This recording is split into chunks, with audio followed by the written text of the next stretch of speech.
going to start the. Okay, thank you very much for that introduction, Sudesh.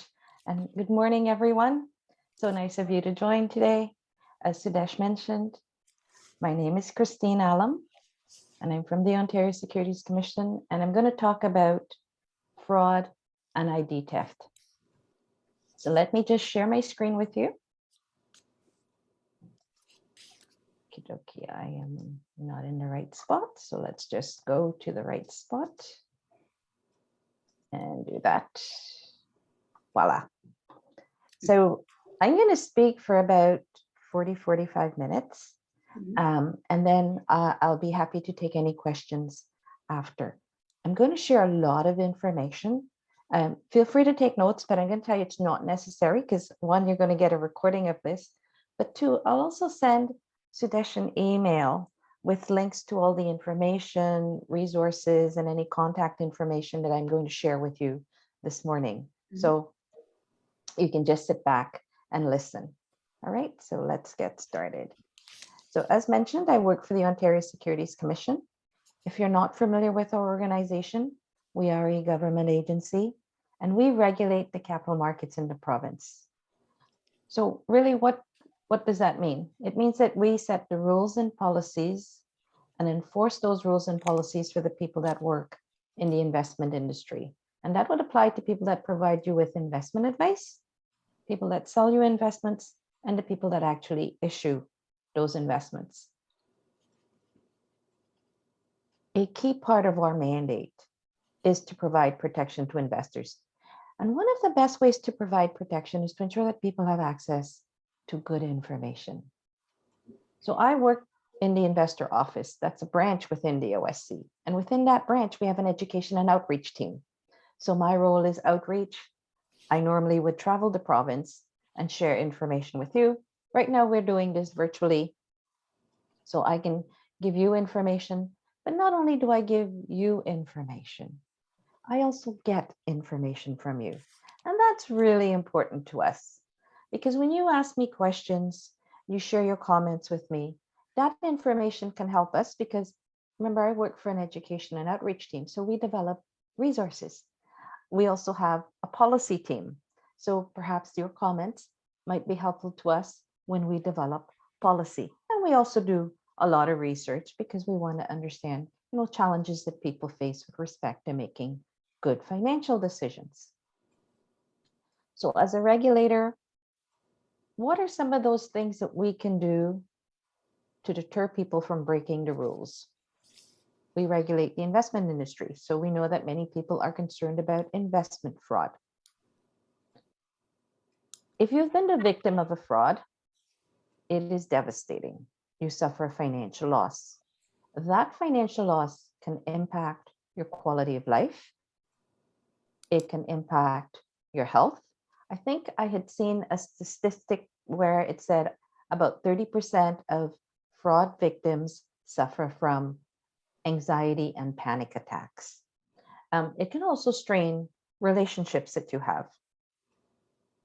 Many times we know that victims of fraud, they don't tell family and friends that they were defrauded. So it can also harm relationships. What are some of those tools that we have under our belt at the OSC to deter people from breaking the rules? We have things like a whistleblower program. So if you know someone working in the industry not following rules, you can certainly contact us and let us know. We have no contest settlements where they self-report. We have sanctions. So some of those sanctions include monetary penalties where they can be fined. For each breach of the Ontario's Securities Act, you can be fined up to $1 million per breach. The other thing we can do is we can also ban someone from working in the industry. We can ban them temporarily. We can also ban them permanently for life. And if that's your career, that's really devastating. Another thing that we do is we issue investor warnings. Remember, we regulate the investment industry. So anyone wanting to provide investment advice and sell investments must be registered with the Securities Commission. We know that there are businesses out there right now. There are individuals out there right now that are offering their services and are not registered to work in the industry. I've listed, what, 8 companies? And these 8 companies, our most recent alerts, I think we've put these out in the last 2 weeks, letting people know that, hey, these companies aren't registered to do business in Ontario. So these are some of the things we can do to let people know, hey, protect yourself. You don't want to get defrauded. Now, we're really here today to talk about frauds and scams. So what do we know about frauds? Last year, Canadian Anti-Fraud Centre is a government agency, and they received over 106,000 reports of fraud. That amounted to over $380 million lost. Okay? Over $380 million was lost. But out of that, $65 million was lost to the romance scam. That's a lot of money. You know what else is surprising? Less than 5% of frauds are reported. So that tells you that the numbers I'm reporting are really low, because likely it's much higher and many more people have been impacted and a lot more money has been lost. Now, I tell you that, people don't report the fraud. And why is it they don't report the fraud? Well, in many instances, they tell me that they don't want family and friends to know. They're too embarrassed. They don't want to look stupid. I can tell you right now, anyone can be the victim of a fraud. You know what fraudsters care about? All they care about is getting access to your money. That's it. So anyone can be the victim. Now, how do these fraudsters contact you? How do they know to get to you? And we've been subject to many of these ways. I know I get a lot of emails, text messages from people I don't know. I get notices on social media platforms. We're all on Facebook and WhatsApp, connecting with family and friends. You even get a lot of those pesky phone calls when people call you up in the middle of the night or first thing in the morning. Sometimes you may be the member of a group and the fraudsters are within that group and are looking for ways to defraud you. And of course, there's mail. And this has been going on for a very long time. So fraudsters, used to reach us by mail, in person, and then we got email with the internet, and all of a sudden they're following us on social media, everything. So what are some of those common frauds that we're seeing? Now I'm going to talk about frauds that you and I may have heard about, may have even been, invited to take part in. The frauds I'm going to highlight are frauds that I think we're seeing a huge spike in right now. And part of that, I think, is driven by the pandemic and the current environment. So the first one is warning about your finances, where you get an email or text message. And sometimes it could be even a call from someone claiming to be from your bank saying there's a problem with your account. And in order to fix that account, they need some information from you. During the pandemic, many of us were told to stay home, don't go out. So for a lot of seniors who were used to going to the bank, they were now doing their transactions online via the telephone. And fraudsters know this. So they're taking advantage of that, right? They reach you via the telephone and they tell you that they're from your bank or maybe your investment firm and there's a problem. Of course, if somebody tells you there's a problem and they need information to resolve that problem, you want to give them that information. But it was a fraudster calling you. Similarly, there are fake government messages.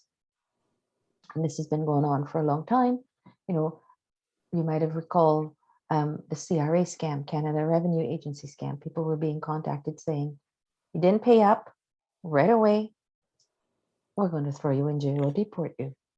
So you know what the latest government scam is that I'm aware of? Is one where people are receiving emails about their license sticker refund. Now that sticker refund announcement came out in February. And a week later, that scam started up. These fraudsters wasted no time in reaching out to people. Then there's the work from home scam. We know lots of people had lost their jobs during the pandemic. So again, fraudsters were what? Contacting people and saying, we can help you get a job, posing as employment agencies, employers. And they were even telling people that they could trade securities from home and earn high profits. Well, remember, you want to work in the industry and you want to trade securities, you have to be registered with the Securities Commission.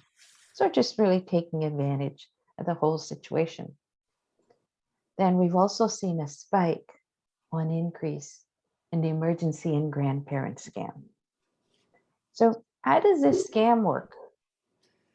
You are contacted and the person claims to be a friend of a family member. Sometimes they claim to be a lawyer, telling you that there's an emergency situation with this family member and that they need money immediately to help them.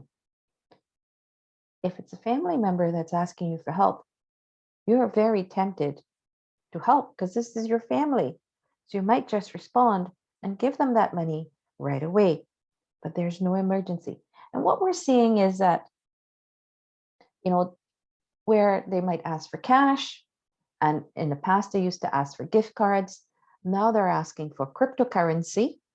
And if you're not familiar with cryptocurrency, you might have heard about Bitcoins. That is a form of cryptocurrency. So they will ask for those kinds of things.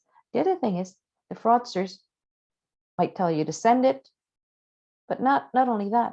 Now sometimes they tell you that they will come and pick up the money in person. So different ways that they're tweaking these scams, but really what they're trying to do is, prey on your emotions. Family member needs your help. Of course, you're going to help right away. Now, somebody said to me, well, how does this scam work? Because if I get a phone call, I'm not just going to give them money right away. So with the phone call, you get a call and let's say you pick up the phone and let's say it's me. I pick up the phone and they hear it's my voice. Person might go, grandma, help. And I'm thinking, gee, that sounds like my grandchild. Maybe it's my granddaughter, Natalie. And I say, Natalie, is that you? What's going on? So the person sounds a little bit, like my granddaughter. And I've already now issued a name. I've called the name out. So right away, they can hook you in, okay? And then they spin some wonderful story about how they need money. And because I'm a nice person, this is my family, I want to help, I might just be tempted to send money. So different ways that these scammers can really reach out to contact us. Then there's the romance scam. We lost over 65 million last year due to romance scam. That's probably a drop in the bucket if only 5% of frauds are reported. So how does this work? We're all online, we're posting information. Fraudsters are also online. So they're looking at what's out there and then they reach out and connect with us. Once they reach out and connect, guess what? They then communicate with us all the time, frequently. So you meet a new connection. This person then texts you, emails you, sends you funny notices, and this goes on for periods of time. So as this goes on over time, you feel that you get to know this person, right? Because they're in communication with you every day, and you receive notices and emails from them, constantly. Once they feel that they have a good relationship with you, a trusted relationship with you, that fraudster is going to tell you how they need money, whether they lost their job or, what, they would love to visit you, but they don't have the money to come visit you and meet you in person. The other thing we've seen is that, these fraudsters are taking advantage of people's interest in cryptocurrency. And they were telling people right now, well, they're making so much money.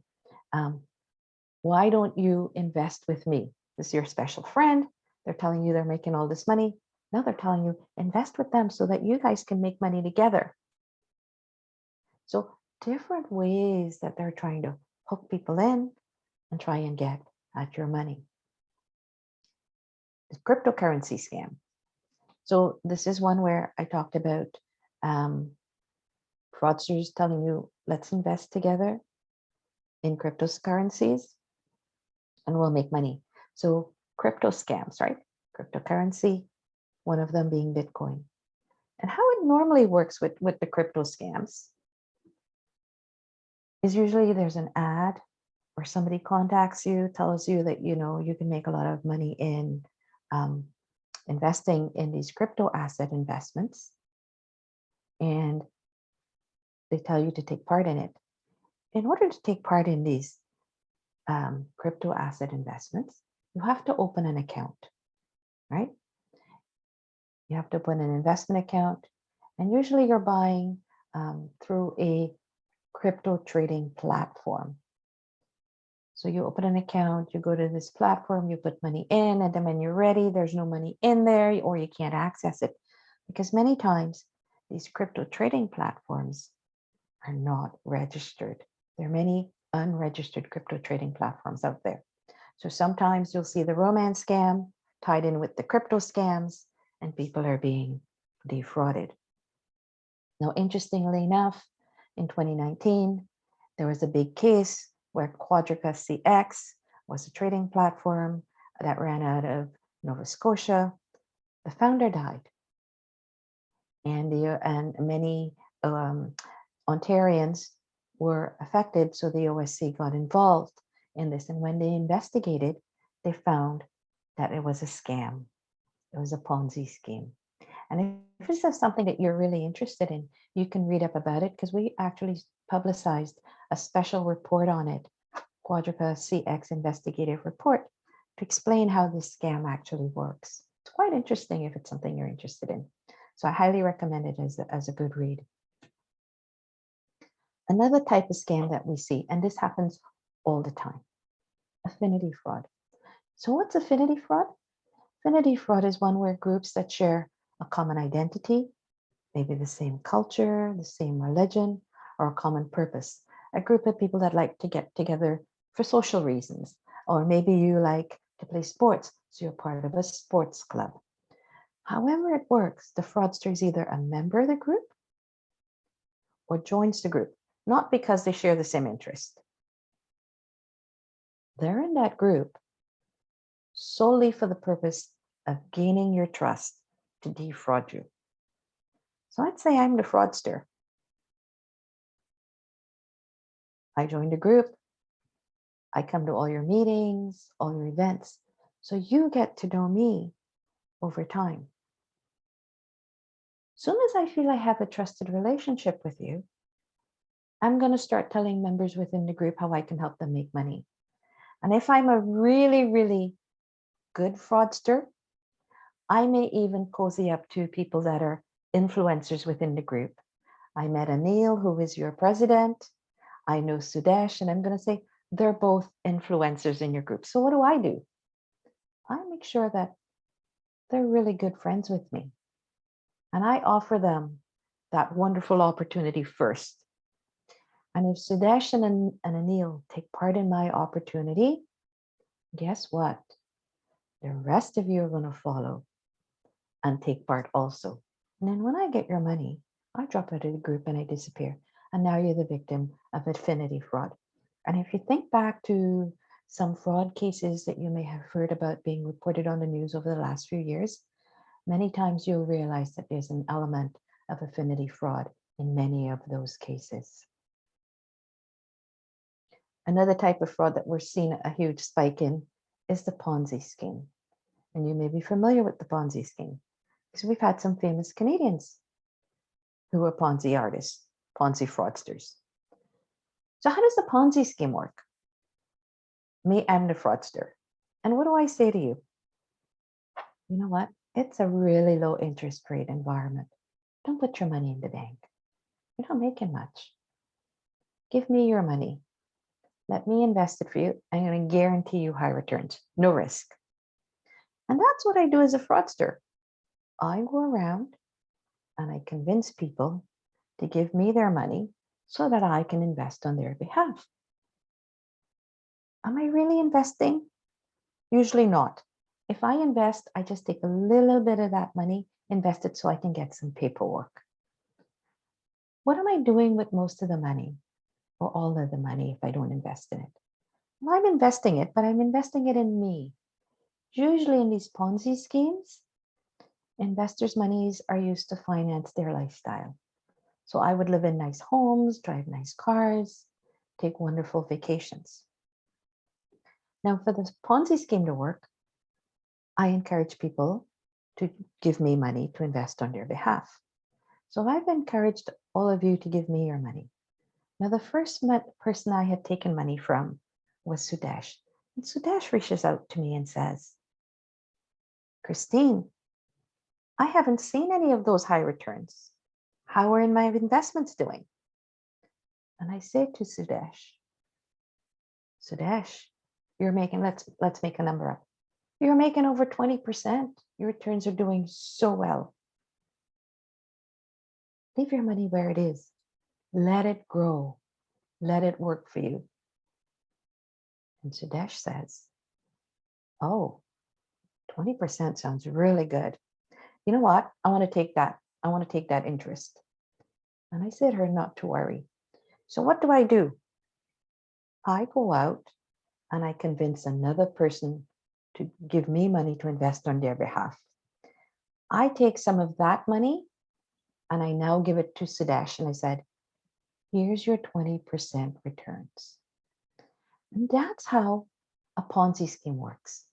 I take money from the new people and I pay those earlier folks that want to see a return or want to cash out. So for the scheme to work, I keep having to bring in more and more people into this group. When this group gets too big, it gets too large, too unwieldy for me to manage. What am I going to do? I'm going to walk away. And as soon as I walk away, the group collapses because there's no money coming in to feed the group, to feed the scheme. Because remember, I have to take money from new people to pay earlier folks to keep them satisfied. And that's how a Ponzi scheme works. And the thing with these Ponzi fraudsters is they've defrauded one group, taken your money, they walk away. And you know what they do? They go out and they start another group. And that's how these Ponzi people work. Now, if you've been the victim of a fraud, there's a really good chance you can become a repeat victim. I've taken your money in a Ponzi scheme. You know that I'm a fraudster. I cannot come back and take your money a second time. However, I have something really valuable. That's your names and contact information. So what do I do with that? I go to my fellow fraudster and I say to that person, do you have a list? That person also has a list of people that they've defrauded. So what do we do as fraudsters? Maybe we exchange list. So that person has new names and I get new names, or maybe I sell that list to this fraudster. However it works, your names are now passed on to this new fraudster. So what does the fraudster do? Contacts you. Hello, I understand you've been defrauded by Chris. It's a whole group of people that Chris has defrauded. We can help you get your money back for a small fee. You've lost money and you're quite tempted to get your money back. And if someone says that there's a whole group and they're all banding together and they're going to get the money back, you might be tempted to take part. So as soon as you say yes, you're willing to participate, you've now become the victim of a double dip. I've defrauded you once, first time, and now the second fraudster has defrauded you a second time. So that's a double dip. Now, it's very similar to the double dip is something called the advance fee scheme, where me, fraudster, I reach out to you and I say, hey, you won a prize. I don't know how many of you have ever received emails or text messages saying you've won a cruise out of Miami. And in order to claim that prize, guess what? you need to pay a small fee. So in order to claim this, you pay money up front in the hopes that you get something, right? That's the advance fee scheme.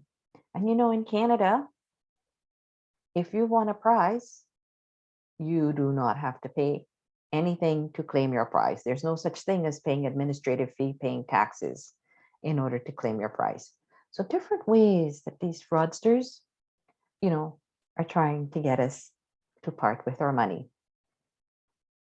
But what's really important are the warning signs. How do you know something's fraudulent? What are those signs that should ring red bells in your head that say, oh, no, no, no, no, no, no, no. This is not a good thing. We don't want it. Me, fraudster, have I got a deal for you? But you must act right away.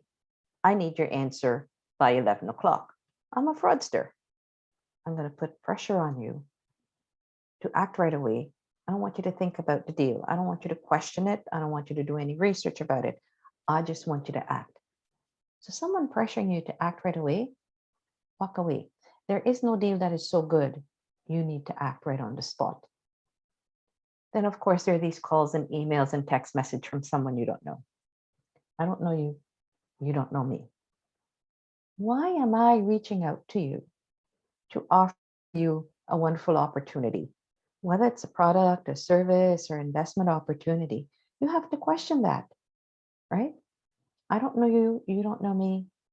So you'd be saying to yourself, well, how does that person benefit? What's in it for them? So when you get these types of emails and text messages, hang up, delete, ignore them.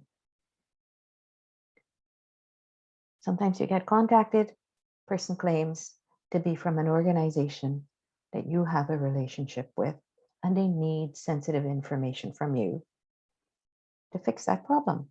Think back to that warning about your finances. Person contacts you and claims to be from your bank. And they say there's a problem with your bank account. They suspect that there's, fraudulent activity going on. And in order to do that, they want to close your account, move it, and open a new account for you or something, right? They spin a wonderful story. What are you going to do when you get these types of calls or you get these types of emails and they need information from you?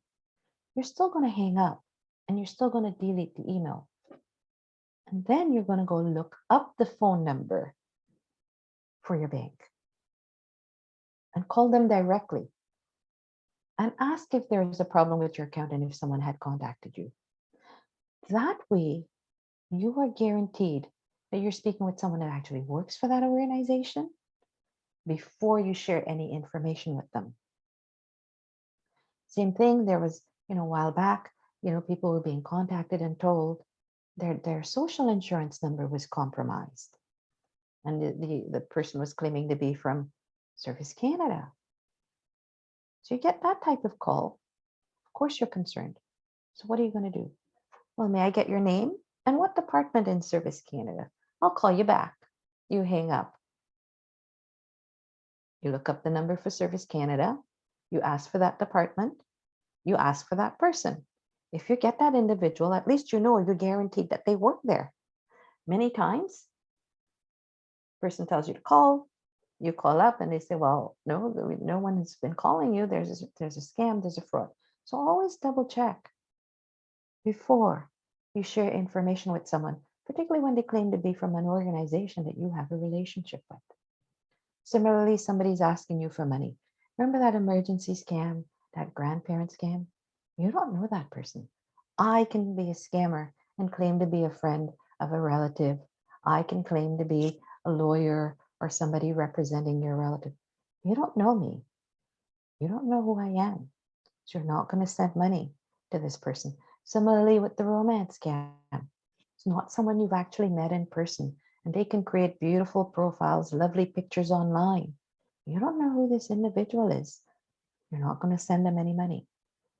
Another warning sign is free incentives. I love getting free stuff. I don't know too many people that don't. But remember, somebody's giving you something for free, likely they want something in return.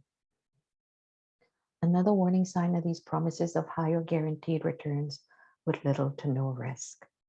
Remember my Ponzi scheme example? It's a low interest rate environment, right? We're not making that much when we put our money in the bank. Somebody's going to promise you these high and guaranteed returns. You have to wonder, how are they able to do that when no one else can do the same? Another warning sign of fraud is encouraged to recruit family and friends. And how does this work? Me, fraudster, I say to you, I've got this wonderful opportunity. This is really great. And as soon as I tell you that, I say, do you have family and friends that might want to participate? Right? Am I giving you a wonderful opportunity for you? Or am I looking to get as many people as possible to participate in something that may not be so good? This also works in the Ponzi scheme. Me as the fraudster. I tell you your money's doing well. I give you a little bit of a payment. And I say, you know what? See how well it's doing. If you have family and friends that want to participate, bring them in, right? And then the very last one is dealing with someone that's not registered. And this really relates to investing. So if it's related to investing, you want to make sure that you deal with someone that is registered to offer their services in Ontario. They have to be registered with the Securities Commission, okay? So how do you protect yourself from fraud? Keep your personal and financial information private. You don't want to share it with people you don't know, okay?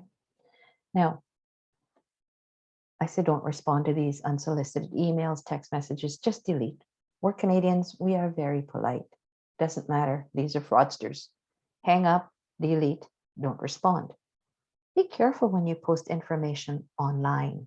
You know, we love to put on Facebook pictures of our vacations, pictures of our pets, post where we're going. You want to make sure that, you know, you're posting stuff that you don't want to post information that perhaps a fraudster can use to connect with you. You know, sometimes you may put, I'm retiring, turning 65. People that you know start sending you email messages, text messages, whatever, telling you, congrats on your retirement.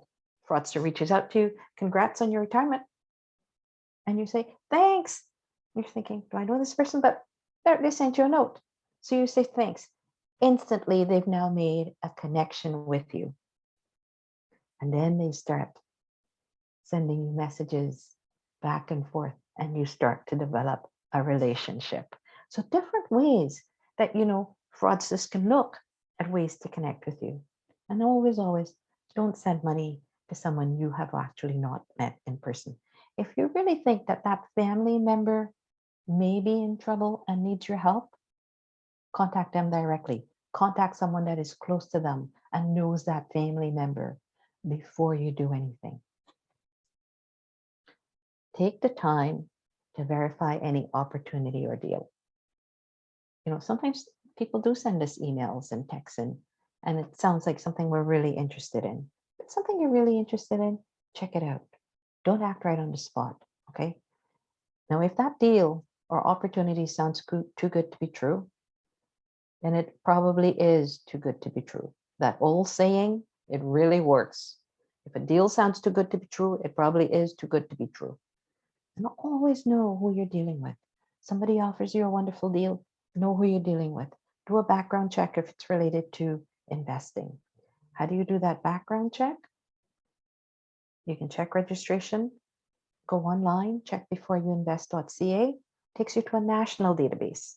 So anyone that's registered to offer their services, sell you investment products, provide investment advice in Canada, their information is in that database. So you can go and check out that person, or you can call the Ontario Securities Commission and we will happily do that check for you. Now, people have said to me, I don't really invest. I just work with the person at the bank. It's a big bank, so I'm okay. And I said, well, you know, if you're working with someone and they're helping you manage your money, you should still check them out because you want to know what that person is registered to do. What services and products are they registered to provide? Because that tells you they have the qualifications, the knowledge to provide those services. The other thing is, when you check registration, You also find out if there was ever any disciplinary action in that person's file. Because if we took action, disciplinary action, that information goes in their file. When you check registration, you might just find out if there was ever any, right? If there's none, you won't find anything. So very easy to check registration. Person is helping you manage money. It's in your best interest to find out as much about them as possible. Now, what do you do if you think you've been the victim of a fraud? Because I've given you several fraud examples. Report it. By reporting it, you may prevent someone else from becoming the victim of a fraud. Who could you report it to? You can report it to us, the Ontario Securities Commission. You can report it to the local police.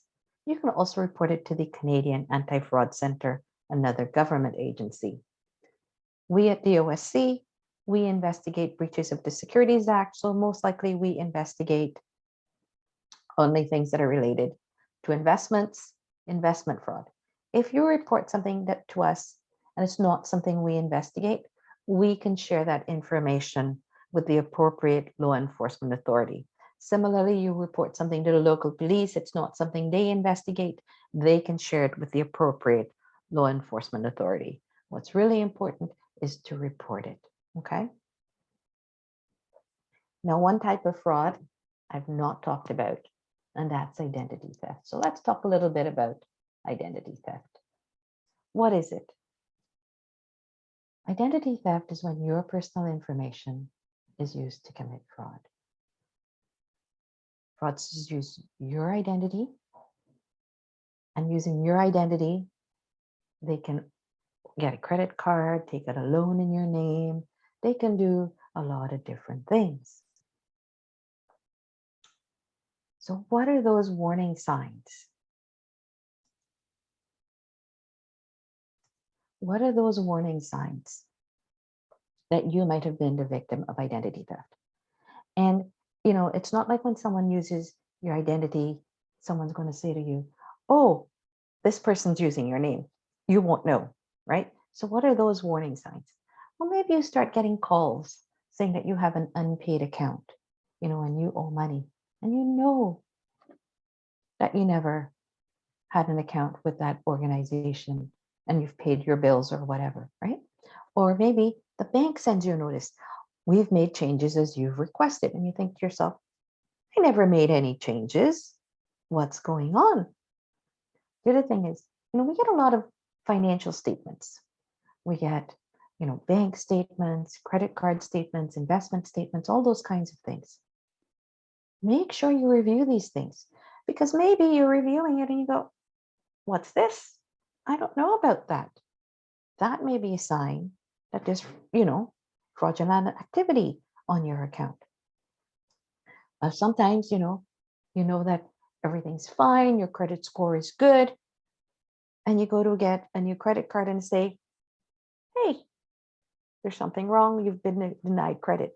You think, what's going on? Why can't I get this? Nothing has changed in my situation, right? So these are just some of the warning signs that you may have been the victim of identity theft. Oops, let me just do this. So what do you do if you think you've been the victim of identity theft? Report it to the police. Then you also need to notify those financial institutions and credit card issuers, right? So you need to contact your bank, you need to contact all the credit card companies and let them know that you suspect you've been the victim of identity theft. And they will tell you what you need to do, whether it's change your password, change your account, cancel your card, get a new card. The other thing is also think about any government issued identification. If it's missing because someone had gotten their hands on it or was stolen, then you need to make sure that you go get these cards identification canceled so that they can then reissue you with new ones. I know when I went on vacation, and this is prior to COVID, I went on vacation, my wallet, I was pickpocketed, I lost my wallet. So I had to get all my ID cards canceled and reissued to get new ones, okay? The other thing is, if you suspect that you've been the victim of identity theft, is you want to contact the credit reporting bureaus and get a copy of your credit report. In Canada, we have two credit reporting bureaus, Equifax Canada and TransUnion Canada. And what you want to do when you get these credit reports is just check it, because they have a list of those companies that you have credits with. They'll have, where those card issuers that you have, where do you have loans, your bank accounts. All those things are listed on your credit report. And if you see something suspicious, then you need to let them know right away that, there's something not right. Okay. So you need to contact the credit report, let them know, check out your report. The other thing is, if you suspect that you've been the victim of identity theft, they have things that they can do to help protect you. They have things like fraud alert, things like that. So they'll also be able to walk you through, what is available, what you can do to protect yourself.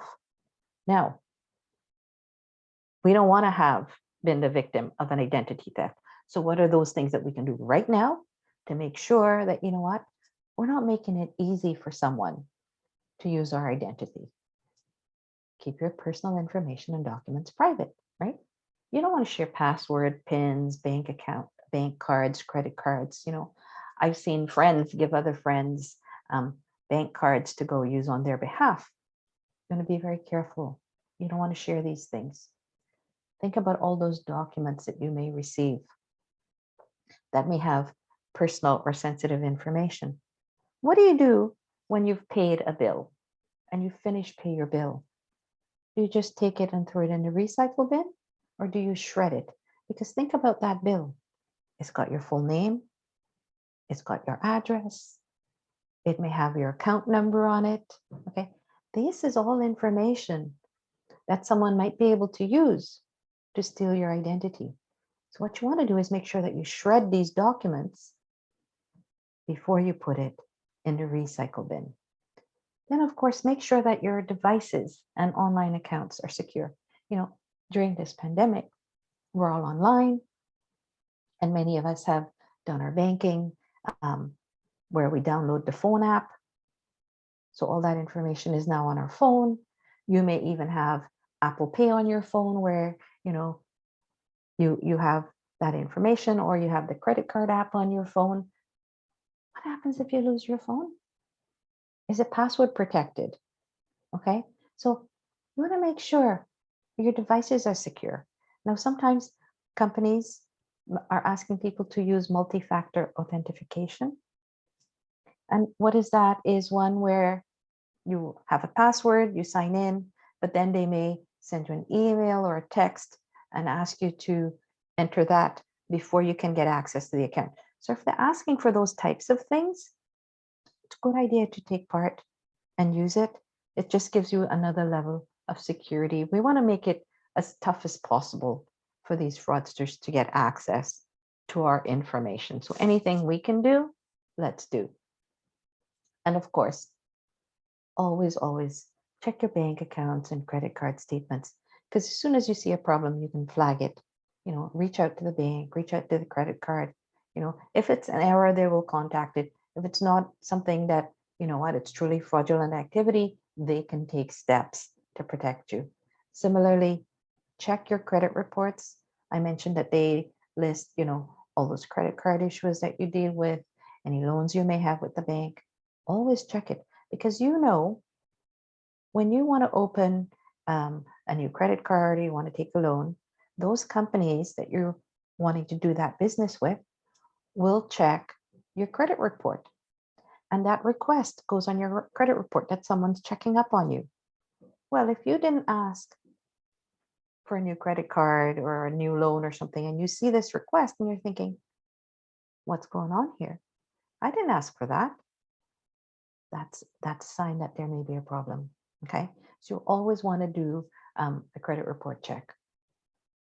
And then, of course, if you've lost any identification, report it right away. Okay, get your cards canceled so that you can get new ones.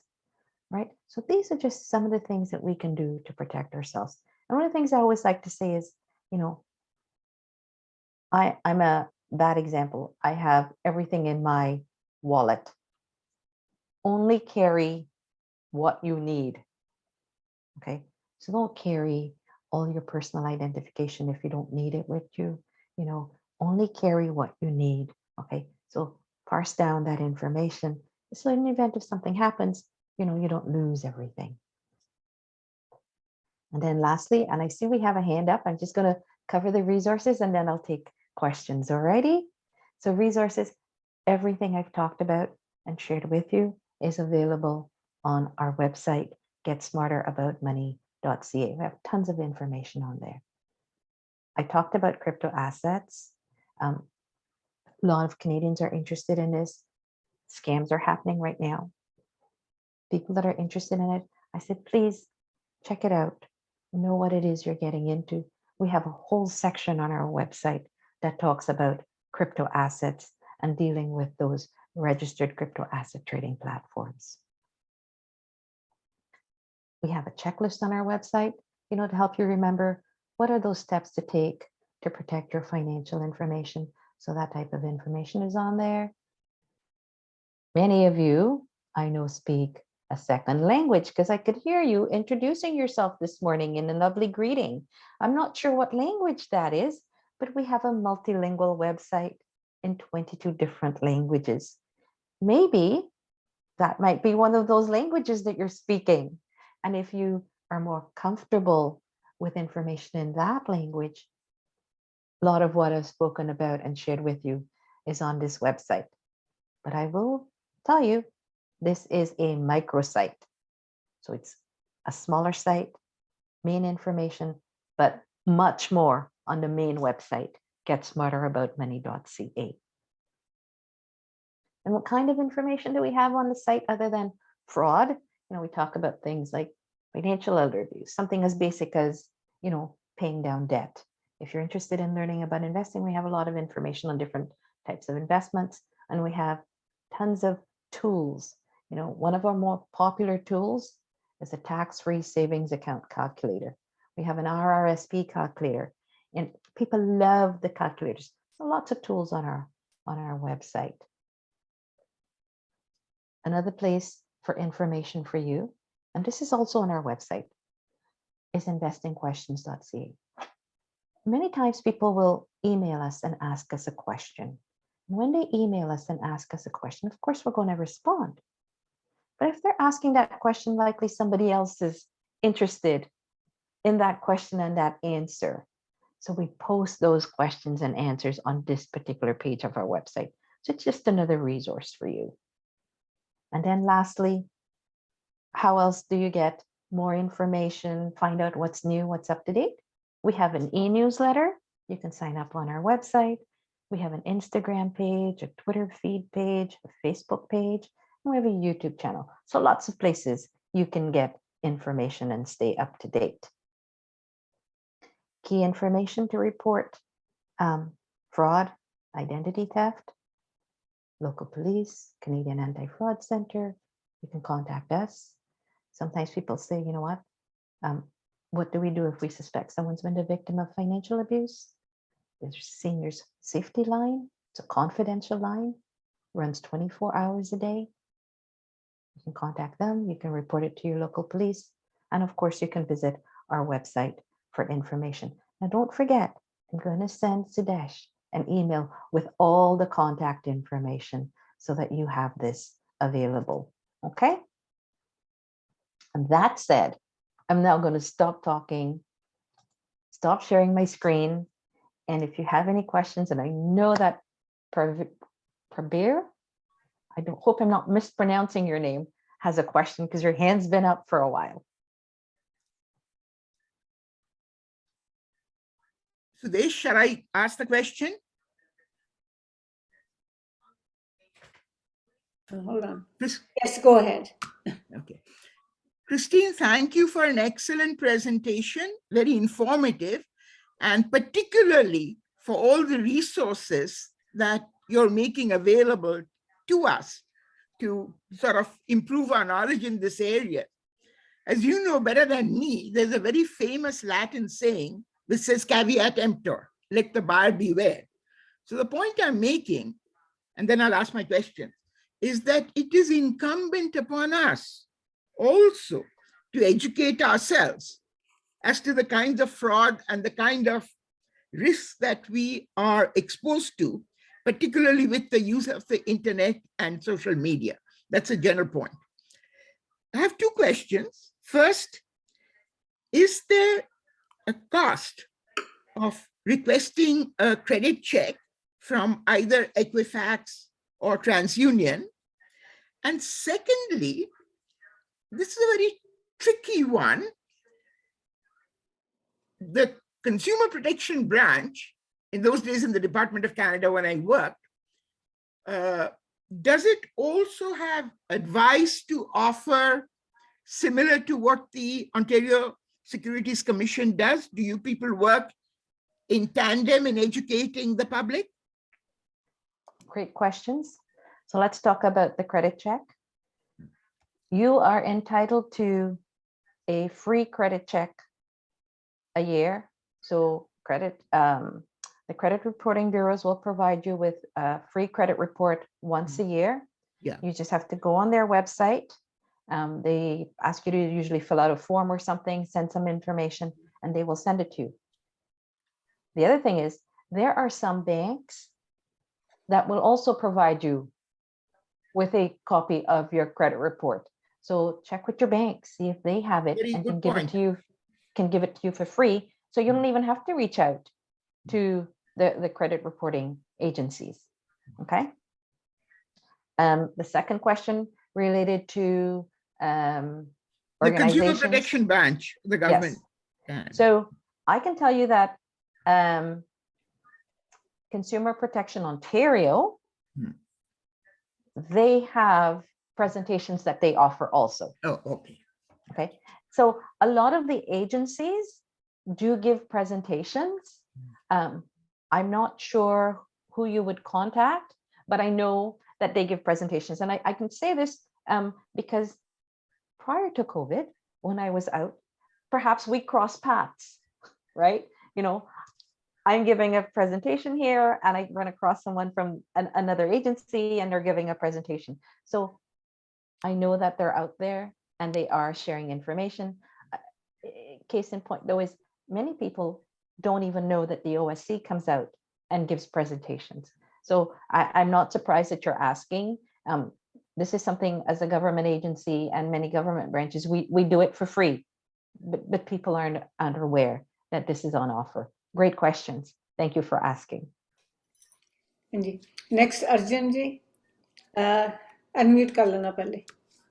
Hi, I am talking for Arjun here because Arjun receives a state pension from England. And last week I received a note, a letter addressing from the pension services of UK. And it says, Dear Arjun Chandan, regarding your state pension, a change in your account details. Your account details have recently been changed. And this means that the future accounts payments will be sent to your new account. Please retain this copy. And then they gave a reference number and a phone number to call. And it looked exactly with the pension slip. And I called that number and it said, are you under 50 or over 50? And I said, pension over 50. They said, you have won a medical alert bracelet. It'll be free at no cost to you. And they gave me a talk about the medical alert. And they said, can you hold? And we'll transfer you to how to claim this. You know, I realized something was going on. And I immediately put the phone down. I did not give the reference number or any details.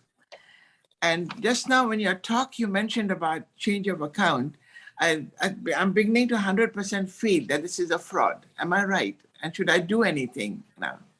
I actually think that might be fraudulent. So what I would suggest is you might want to reach out directly to the pension agency and just double check that they did not actually make a change to your account. I have not requested for any changes to my account. Right. So I would use not the most recent contact information from that letter. Go look up an old statement or something that you have. Yes. Use that number and contact them and ask if they've, made changes and sent you any information. Okay. Yeah, what Right. Because my only fear is that because I punched in that under 50 or over 50. But the rest of the information I did not punch in. I realized that something is going on because they do say that give the reference number when you call. And I did not give the reference number. Right. both of us No. worked in Britain for a long time, and both our pensions every month go into our bank account directly. You see? And what we are going to do is to check whether those pensions are still continuing to go as well. We're going to do. Yeah. And I would just double check, because the fraudsters are really good. Somehow they can get information, your contact information, and they send out letters, and sometimes people might act and respond as they would like, as the fraudsters would like, and sometimes you don't want to do that. You want to always double check, particularly when you get something that's kind of suspicious. Now, Asha asked a question, but can I ask one as well, please? So go ahead. How often should we change our password for different accounts? That's a very good question. They tell you frequently. I will say that my work, they make us change it every 45 days. Wow. Which is a lot. So I'm going to say, if you want to change it so that you're comfortable that it's frequent for you. I will honestly say that, I have passwords that I have kept for a very long time, and then I think, oh my goodness, you know what, I should do something about it, and then I go in and I change it. Right. But for my personal one, I certainly don't do it every 45 days, because I can't make up enough passwords every 45 days, and I definitely will not remember the new ones. Yeah. Right? Yeah, I get calls also from somebody, and they say, that you owe CRA, say $2,000 or $20,000 or something. If you don't pay up in this account, you'll either go to jail or you'll be deported, So this is the kind of thing you mentioned earlier as well. Yes. Yeah, and those are fraud calls, because what they're trying to do is scare you into acting right away. Right? Yeah. No, don't do that. Okay. If you think, what, oh my goodness, I really owe money to CRA, you can reach out to them. Now, think about this. As a government agency, we would not be contacting you and threatening you That's and right. using intimidation tactics, right? So that's a big red flag. But if for some reason you think, oh my goodness, I really do owe money and I'm not sure, I always say, if you're not sure, look up the phone number for the organization, look up the phone number for the agency. Don't use the number that you think the scammer has given you because you're not sure. Because you know what the scammers can do. I called you and I say, I'm from TD Bank. I need your information. And you bank at TD. I say, oh, well, you can verify it's me. Call our switchboard. And I've given you the switchboard number. What you don't know is I've now given you Sudesh's number. And she's another fraudster. So you call Sudesh and she tells you TD Bank. You think, oh, great. And she said, oh, who do you want? And you say, well, I got a call from Chris Allum. So guess what? She transfers the call to me, fraudster. We didn't know you were given a fraudulent number in the beginning, right? So that's why I always say to people, look up the phone number. Don't use the phone number that you got that, that this person claims to be. You want a main number, right? Look it up. If the person had a name, it's a big organization, maybe they gave you a name, and maybe, yes, okay, call and ask for that person by name. But certainly you always want to look up the phone number and double check. Yeah, and the other one, which I want everybody to know, that we've been getting recently for several weeks from a duct company cleaning, and they say, give you a special offer, and you give us your address and we'll come and look at it and give you the code, And I at once put the phone down, because this was the way I was told that they can have an address to where you live. One other thing I wanted to ask was that we pay all our bills by direct debit to our bank account. Would you say that's the safest? That we do that because we travel a lot, and we're always on the road, so all the bills are paid directly, direct debit. For myself, I do similar. So I am going to trust that the banks have good procedures in place to protect me. So, for many people, it's an easy way when it's direct. I can't say it's 100% guarantee because fraudulent people are out there and they're always looking at new ways, but I do the same. And I'm going to trust that my bank has put in procedures and all the encryption in place to protect me. One other thing I might want to ask, that very close friends of mine, I used to get a letter before, but now email that I'm in Germany, I'm seriously ill, I'm in the hospital, I don't have any money. Would you please send me some money at this account, so that I can pay up the bill at the hospital? So being very close friends, and these people are quite well off, because it's obviously something suspicious, but I do take care to call them, wherever they are, to make sure that this is a fraud, and they are not genuinely ill, That's perfect. That's exactly what you should be doing. If you think a friend has reached out to you and needs assistance, contact them directly before you send any money. I mean, during this pandemic, I was giving a presentation and someone shared with me that they were on Facebook, they received a message from a friend, and the friend was, experiencing some difficulty. So being a good friend, sent some money. Didn't have the opportunity to actually speak with the friend for a few months. When they actually spoke, the friend is fine, had never reached out to ask for any money. Okay. So always double check before you send money to anyone.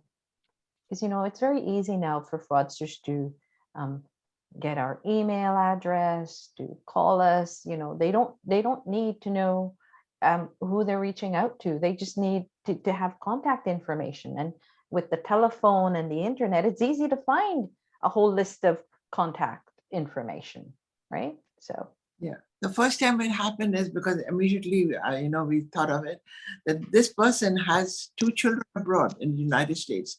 Then why has he not reached out to his children? Exactly. And he's the head of a national institute in India. Why has the institute he not approached the institute? That's when Ajahn said, I think there's something wrong. Let me call him, but I want to make sure he's all right, Good, great. You're doing a perfect thing. I get a lot of calls and emails for great investment opportunities. In once, one or two people, I did talk to them. And what happened was that constantly I get called for those investments. You already mentioned that. And these are the people who are trying to tempt you to invest whatever business opportunities they have to offer you. Right. So if it's investing and you're not sure, call the Ontario Securities Commission. Honestly, you want to make sure that you're dealing with someone that's registered. This is your money. You don't want to just give it to anyone, right? So be careful. Great questions, though. Thank you. Yeah. Thank you very much. Thanks a lot. Thank you, Christine. That was a very comprehensive presentation. It covered all aspects. Our chairperson had to leave early, so he excused himself. Thank you. You're welcome. All right. So thank you, everyone. What I will do is I'll send Sudesh an email later, and she can share with you all the links and any contact information that I've shared. Thank you very much. You've been wonderful today. Have a great day and enjoy the weekend. And I hope everyone has power soon and services are restored for you all. All right. Take care. Bye-bye. Thank you so much. Thank you, Christine.